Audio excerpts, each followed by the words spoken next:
حج کا مہینہ اور خاص طور پہ اس کے پہلے 13 دن شریعت کی نظر میں کا اپنا بہت بڑا مقام ہے۔ اللہ نے حکم دیا کہ ان دنوں میں قربانی کی جائے۔ اللہ نے حکم دیا کہ ان دنوں میں کثرت سے اسے یاد کیا جائے، اور اللہ نے حکم دیا کہ سنت کے اعمال کو زندہ کیا جائے۔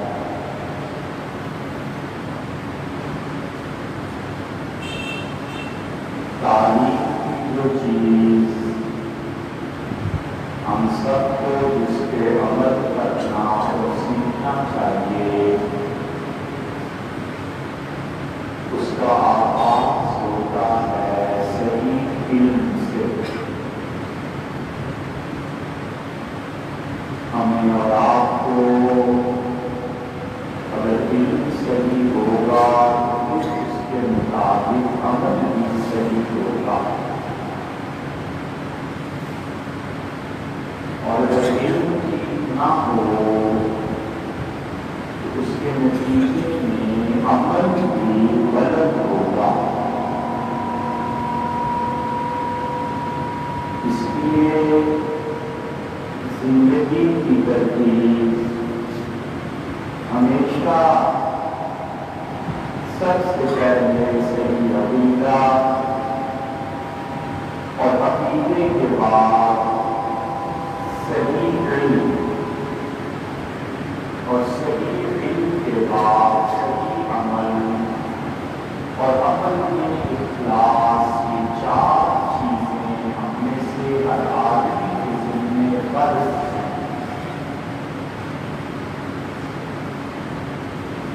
اعمال میں نقص آ جائے، اللہ کے ہاں قابل درگزر بھی ہے اور قابل قبول بھی ہے۔ جماعت سے نماز نہیں پڑھی، 10 طریقے ہیں اس کی بخشش کے، اللہ کی رحمت سے معاف کرتے، رسول صلی اللہ علیہ وسلم کی شفاعت کی وجہ سے معافی ہو جائے۔ اللہ کا کوئی نیک بندہ اس وجہ سے سفارش کرتے جیسے حدیث میں آیا ہے، یہ سب طریقے ہیں۔ عمل میں کمی رہ جائے اور اللہ اسے معاف کر، لیکن ایمان میں کمی رہ جانے کا مطلب یہ ہے کہ اب اس شخص کا سارا اعمال نامہ بڑھ گیا۔ ایمان اللہ پر ہے لیکن اسے نہیں معلوم، کہتا ہے مجھے نہیں پتا اللہ ایک ہے یا 3۔ ایمان اس عادت پر ہے، مجھے نہیں پتا کہ حضور صلی اللہ علیہ وسلم اللہ کے آخری رسول تھے یا نہیں۔ تقدیر نام سنا ہے، باقی ہوتی ہے یا نہیں ہوتی مجھے نہیں پتا۔ اس کا مطلب یہ ہے کہ اس شخص کا ایمان ہے ہی نہیں، یہ تو کفر ہے۔ اس لیے ایمان کا نقص اللہ کے ہاں قابل قبول نہیں، اور اعمال کا نقص اور اعمال میں کمی اس کے ہاں قابل قبول۔ تو ان دنوں میں اللہ نے سب سے زیادہ جس چیز کی طرف اپنے بندوں کی توجہ دلائی ہے وہ اللہ کا قرب ہے، اور اعمال میں ہمیشہ وظائف میں، پڑھنے میں، ذکر میں، ساری زندگی ہمیشہ ان اذکار کو، ان کلمات کو ترجیح دینی چاہیے جو رسول اللہ صلی اللہ علیہ وسلم نے ترسیم کیے ہیں۔ اللہ تعالیٰ نے اس دنیا کے ہر آدمی پر، چاہے وہ کافر ہو اور چاہے وہ مسلمان ہو، یہ لازمی قرار دیا ہے کہ وہ رسول اللہ صلی اللہ علیہ وسلم کی پیروی کرے۔ کوئی شخص اس سے مستثنا نہیں ہے۔ جس شخص کو اس کی اپنی زبان میں رسول اللہ صلی اللہ علیہ وسلم کا پتہ چلا اور تعلیم پہنچی، اس کی نجات ممکن نہیں ہے جب تک کہ وہ ان کو نہ مانے۔ وہ اللہ کی حجت ہے اس زمین پہ، اور وہ آخری معصوم ہستی تھی جس کی فکر میں بھی کچی نہیں تھی اور جس کے اعمال میں بھی ٹیڑھاپن نہیں ہے۔ اس لیے ان 10 دنوں میں بھی، عید کے موقع پر بھی، مینا میں بھی جتنے مشائخ ذکر اور اذکار، یہ پڑھو اپنے مریدوں کو تلقین کرتے ہیں، وہ شیخ اگر یہ سمجھے کہ میرے دیے ہوئے اذکار یہ زیادہ ضروری ہیں، اور مرید بھی یہ سمجھے کہ جو شیخ نے ذکر بتایا ہے وہ کرنا زیادہ ضروری ہے، تو یہ دونوں گمراہ ہیں۔ اس موقع پہ جو ذکر اور جو کلمات رسول اللہ صلی اللہ علیہ وسلم نے سکھائے ہیں ان کو پڑھنا چاہیے، اور اللہ کے قرب کا یہ واحد ذریعہ۔ انہوں نے بتایا کہ جب ذکر کا چاند نظر آ جائے اور تم میں سے کسی انسان کا قربانی کا ارادہ ہو تو اسے یہ عمل کرنا چاہیے کہ 10 دن تک اپنے ناخن اور بال کو صاف نہ کرے۔ یہ گویا ایک درجے کی مشابہت ہے بندے میں اور اس جانور میں جو اللہ کی راہ میں قربان کرتا ہے کہ اے پروردگار میں ان 10 دنوں میں بالکل پورا سالم اسی طرح اپنے آپ کو پیش کرتا ہوں جس طرح یہ جانور تیری راہ میں قربان کر رہا ہوں۔ اور رسول اللہ صلی اللہ علیہ وسلم فرمانا مستحب ہے، بہتر ہے، رفیعاتی ناخن کاٹ ہوتا ہے، کوئی گناہ کی بات نہیں ہے۔ کیونکہ بہت سی چیزیں کتاب و سنت میں وارد ہوئی ہیں جہاں بظاہر حکم ہے لیکن وہ حکم فرض کے درجے کا نہیں ہے۔ وہ کس درجے کا ہے یہ تو متعین کرتے ہیں فقہا، اور فقہا دین کو قانونی حیثیت سے بیان کرتے ہیں، تعلیم کی وجہ سے، دماغ کے ساتھ، اور صوفیہ دین کو بیان کرتے ہیں تربیت کی غرض سے، دل کے ساتھ۔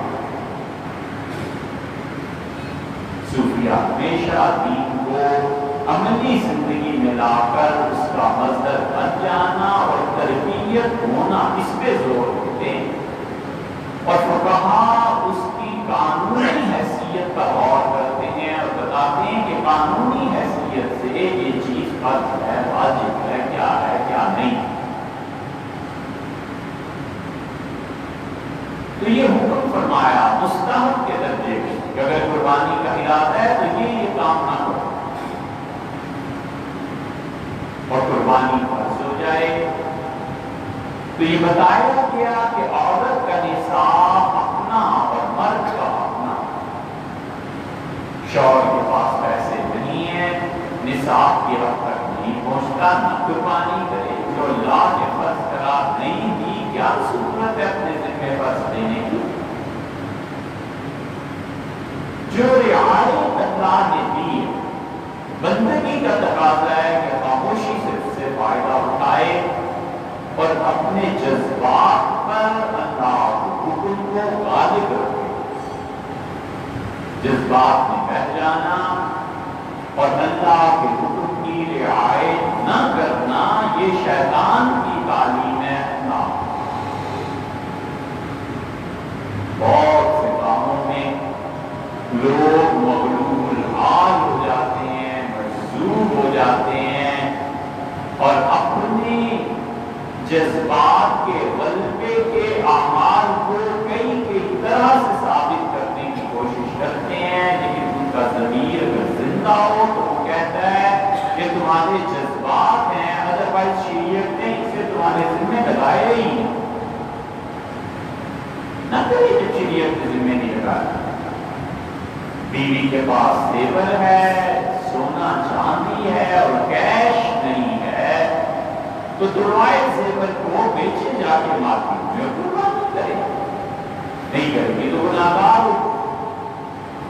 حقیقت اللہ کا، اس کے رسول صلی اللہ علیہ وسلم کی تعلیم کا اور عملی زندگی میں مظاہر کا مطلب یہ ہے کہ وہ چاہتا ہے کہ معاشرے میں سرمایہ اپنے تناسب کے حساب سے تقسیم ہوتا رہے، کہ لا یکون عقدۃ بین الاغنیاء منکم، اور لوگوں اللہ یہ نہیں چاہتا کہ تمہارے معاشرے میں صرف چند ہاتھ سرمایہ کے مالک بن کے رہ جائے، باقی سب ان کے غلام۔ اللہ کہتا ہے میں نہیں چاہتا، پیسہ سرکولیٹ ہونا اسی وجہ سے رسول اللہ صلی اللہ علیہ وسلم اور تو مجھے تمہارا خیال آتا ہے تم صبر نہیں کر سکو گی، یعنی میں اگر منع کر دوں تو پھر گناہگار بھی ہو جاؤ گی، صبر نہیں کر سکو گی، توڑو کی شریعت کے حکم کو، وگرنہ جیسے میں نے کہا ہے کہ مردوں کے لیے سونا حرام ہے، اسی طرح عورتوں کے لیے سونا حرام کرا دو۔ وہ اگر اپنے شوہر کو مجبور کرتی ہے کہ پیسے دو تو اس قربانی میں گناہگار ہوگی۔ بچوں کے تربیت کے پیسے کاٹ کے اور قربانی کرنا یہ کبیرہ گناہ ہے، توبہ کرنی چاہیے اس سے۔ بیچے اپنا زیور، بیچے اپنے ہیرے، یہ قربانی نہیں دیتی تو اللہ جانے ہو جانے شوہر کے ذمے کیوں ضروری ہے۔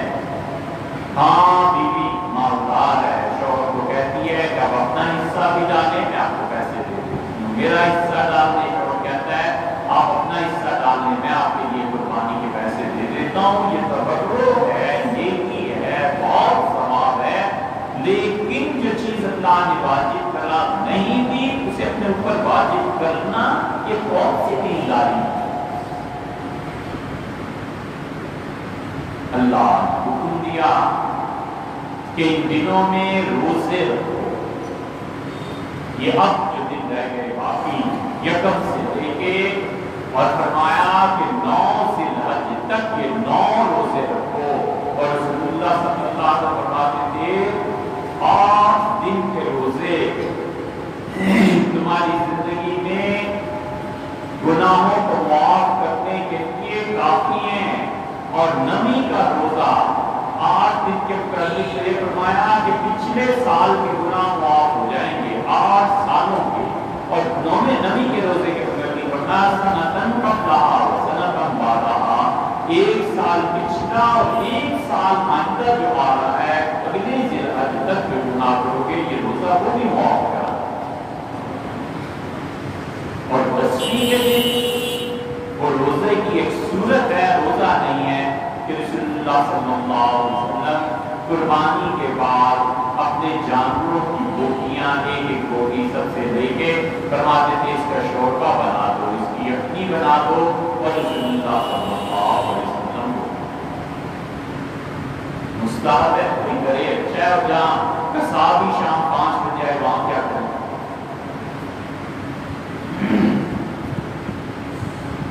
اس لیے 10ویں کے دن قربانی کا کرنا، ذبح کرنا، رسول اللہ صلی اللہ علیہ وسلم اس دن اللہ کو کوئی عمل اتنا پسند نہیں ہے جتنا یہ عمل پسند ہے کہ جانوروں کا خون زمین پر گرے اللہ کے لیے۔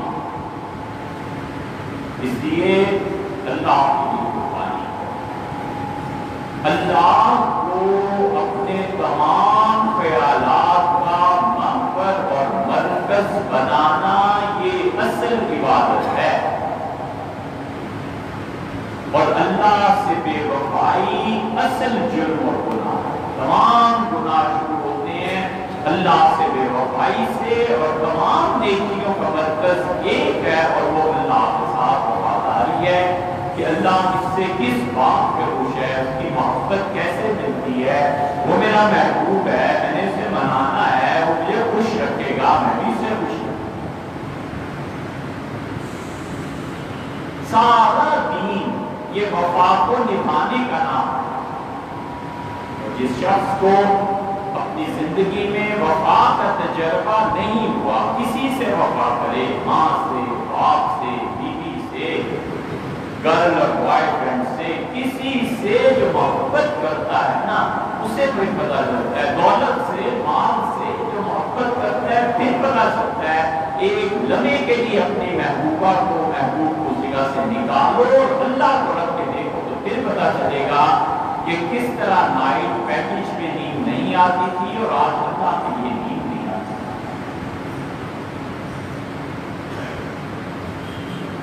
اس طرح یہ تصور بے قرار کر دیتا تھا کہ کسی طرح اپنے محبوب کی زیارت ہو جائے، ملنے، ایک فون آ جائے، ایک کال کے لیے عذاب بنا ہوا ہوتا ہے۔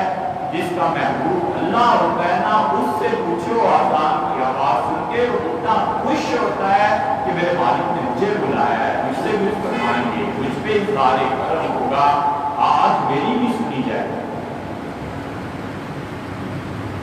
سب سے بڑا گناہ بے وفائی ہے،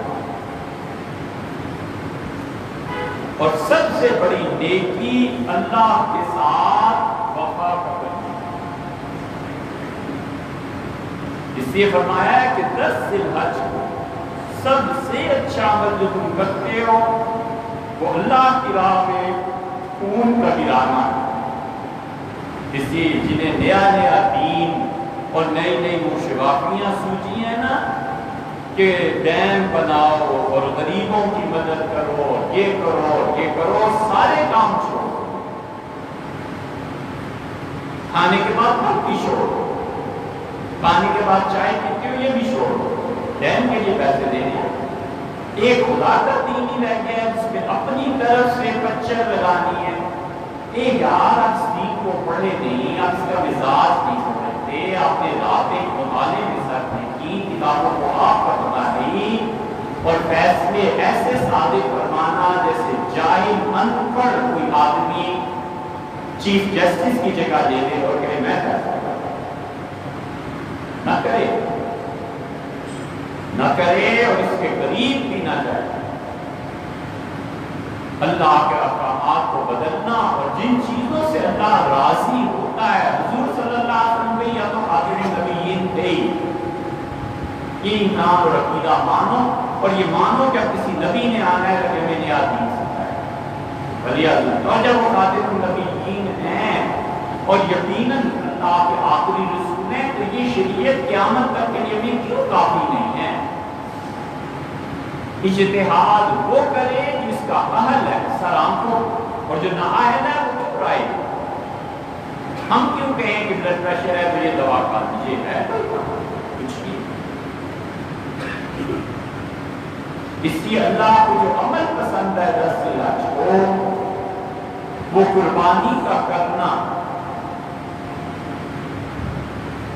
اور اللہ کی راہ میں خون کا بہانا اپنی طرف سے، اپنے آباء و اجداد کی طرف سے، حضور اقدس صلی اللہ علیہ وسلم کی طرف سے، اور رسول اللہ صلی اللہ علیہ وسلم نے اتنا اہتمام فرمایا کہ 100 اونٹ ذبح کیے، پھر ایک گائے منگائی اور ذبح کی، اور کہا اللہ میری بیویوں کی طرف سے قبول فرما، پھر ایک دمبا منگایا اور اسے ذبح کیا، اور کہا اللہ میری امت کی طرف سے قبول فرما۔ اتنا اہتمام کیا ہے قربانی۔ حضور اقدس صلی اللہ علیہ وسلم کی طرف سے خوبصورت بڑھیا جانور خریدنا، اس کو اللہ کی راہ میں قربان کرنا، اس کا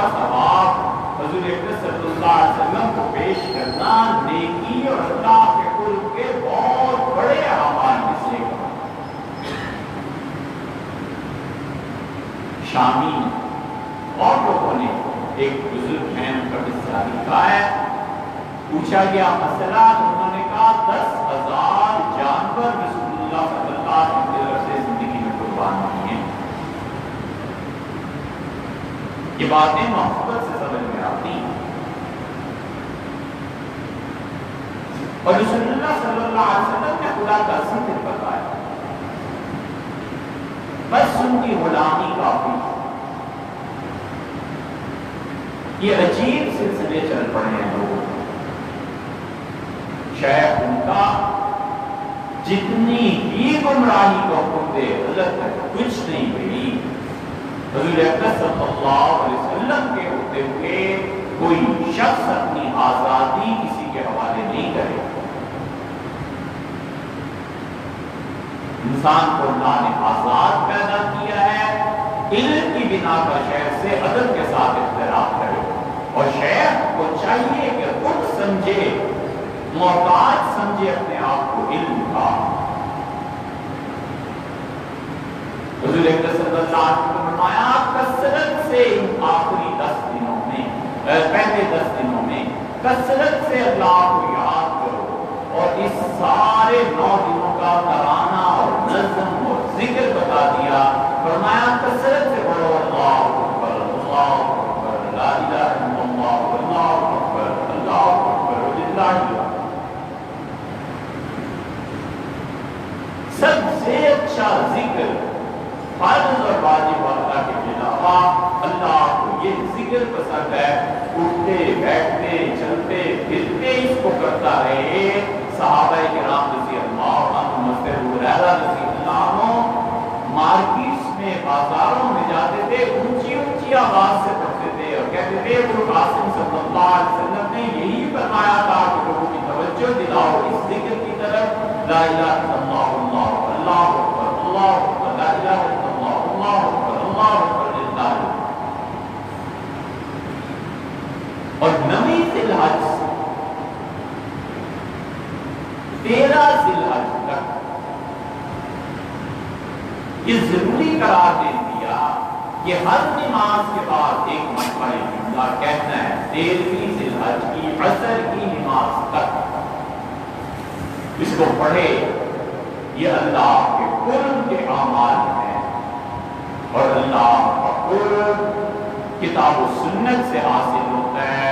خدا کی راہ کتاب و سنت ہے. قیامت تک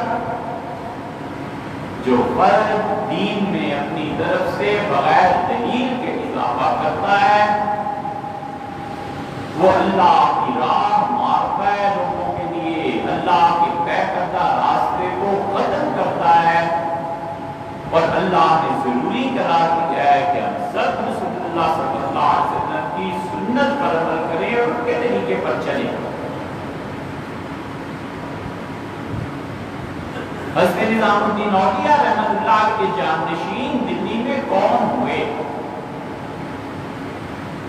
حضرت کے انتقال کا وقت جب آیا تو کسی نے کہا حضرت آپ کے قدم پکڑتے تھے، آپ کے پاس لاؤ جنہیں میں نے اجازت دی ہے اپنے نام، تو 300 کے قریب خلفاء کے نام کیے گئے. شیخ دیکھتے رہے اور فرمایا ان میں سے ایک بھی اس قابل نہیں ہے کہ میری جگہ پہ آ سکتا، تم خود ہی منتخب کر. اقبال آیا اور رویا، اور اس کا حضرت اپنی جگہ کسی کو چھوڑ جائے، بابرچی کا حضرت کا ساری زندگی کا. اور خلفاء نے مل کے منتخب کیا کس کو؟ حضرت محمود چراغ دہلی جنہیں کہتے ہیں رحمۃ اللہ علیہ، ان کو، اور ان کی سجادہ نشینی ہوئی، بیٹھے انہوں نے بیعت کی حضرت کے بعد.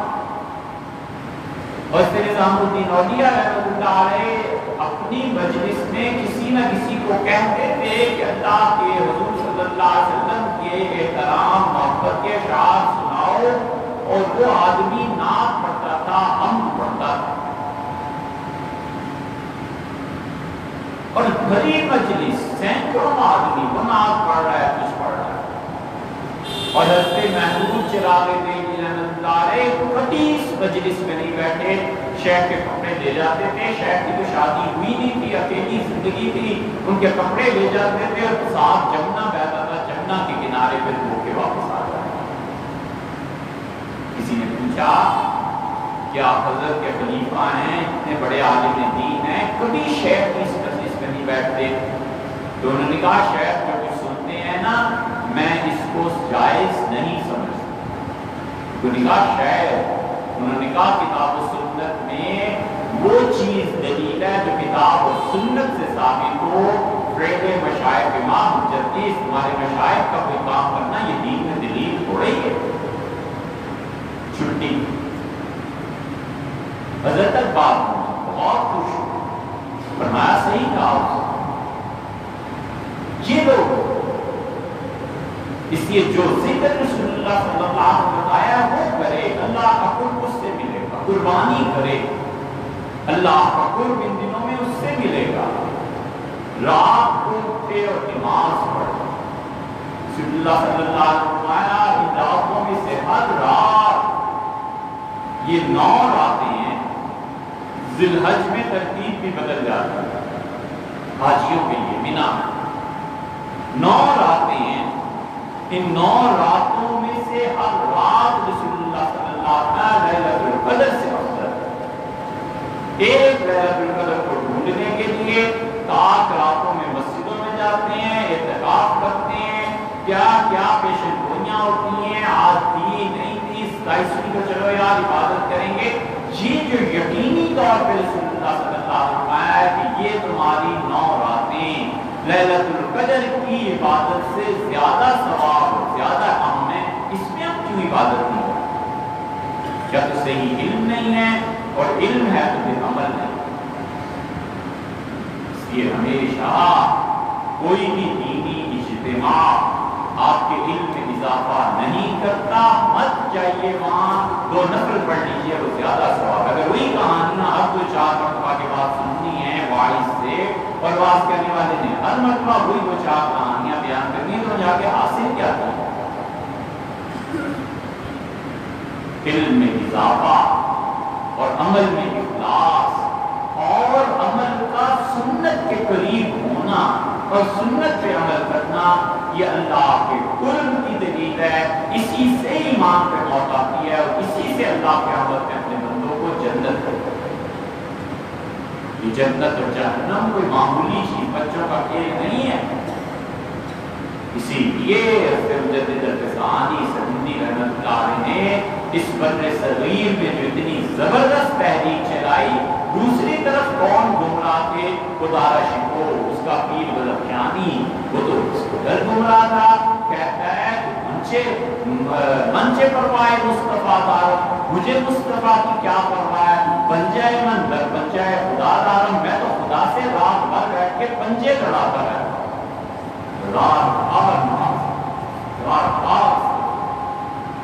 کبھی زندگی میں خدا سے بے تکلف ہونے کی کوشش نہ کرے، آخرت درمیان میں ہے کہ تباہ کر دے گا اپنی آخرت کو اور رج دے دے گا ساری جنت کی زندگی۔ اللہ اللہ ہے، چاہے وہ کتنی بھی شفقت کرے، بغیر تمثیل اور بغیر کسی مثال کے اللہ اپنی گود میں بھی بٹھا لینا تو اللہ ہے۔ بندہ بندہ ہے، چاہے عرش پہ پہنچ جائے بندہ بندہ ہے۔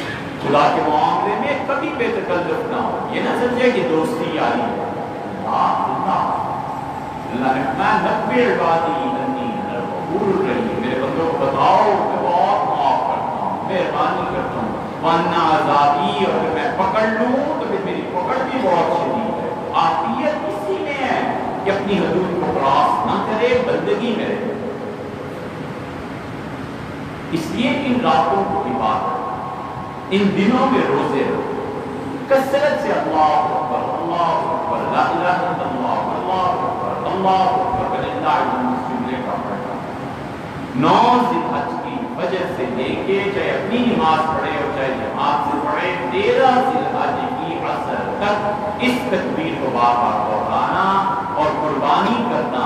رسول اللہ صلی اللہ علیہ وسلم نے ان سارے اعمال کو بتایا کہ ان 10 دنوں میں کرنے سے اللہ